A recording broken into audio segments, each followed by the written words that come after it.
En ce 10 mars 1999, c'est un jour de fête pour les Verts dans le nord de la capitale. Jean-Claude Bras, le président du Red Star, s'est activé pour que ce match se déroule au Stade de France. 52 000 spectateurs, record d'affluence en deuxième division, succès populaire, mobilisation autour des Verts, place à la fête. C'est extraordinaire, en plus c'est la première fois de ma vie, honte à moi que je viens au Stade de France pour voir un match magnifique. C'est parti, on y va. Allez, le premier et le... Nestor Subia aime ce genre d'ambiance, tout comme Renaud. C'est lui qui le premier fait exploser le Stade de France. 1-0, Subia devient le premier buteur en championnat dans cette enceinte. C'est donc un but historique pour l'international suisse.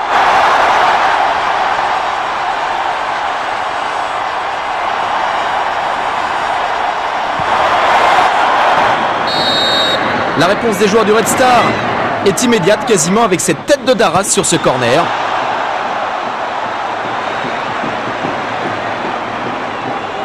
Mais survoltés, les Verts continuent leur marche en avant et Lucien Mettomo se régale de cette volée. Le public est aux anges.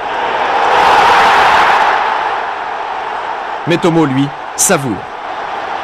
Je fais une montée, comme le coach me demande souvent de les faire. Et puis je donne le ballon à Julien Sablé, qui fait un centre au deuxième poteau.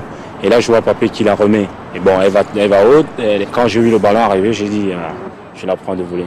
Elle va dans les nuages, elle va dans le but, mais je la prends de volée. Alors, je la prends bien, et puis je contrôle comment elle va. Et puis, super but dans un super stade, devant un super public. Génial. Ces Verts-là, match après match, regagnent la sympathie, l'admiration d'une grande partie de la France. Seul Mauricio, en deuxième période, évite le naufrage d'un Red Star en pleine décadence. 2-1, les Verts ont réussi leur rendez-vous au Stade de France. Un seul point noir dans ce match, la grave blessure de Jérôme Alonso, fracture de la cheville.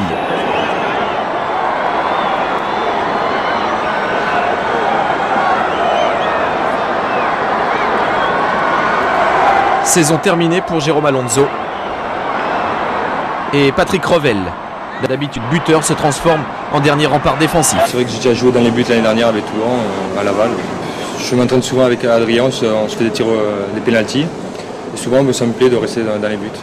C'est vrai que quand un attaquant joue dans les buts, il arrive peut-être à mieux sentir les attaquants adverses que si ça avait été un défenseur.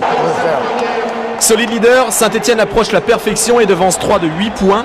L'accession est presque assurée. Lille, 4e, pointe déjà à 15 points des Verts, et ce, à 9 journées de la fin.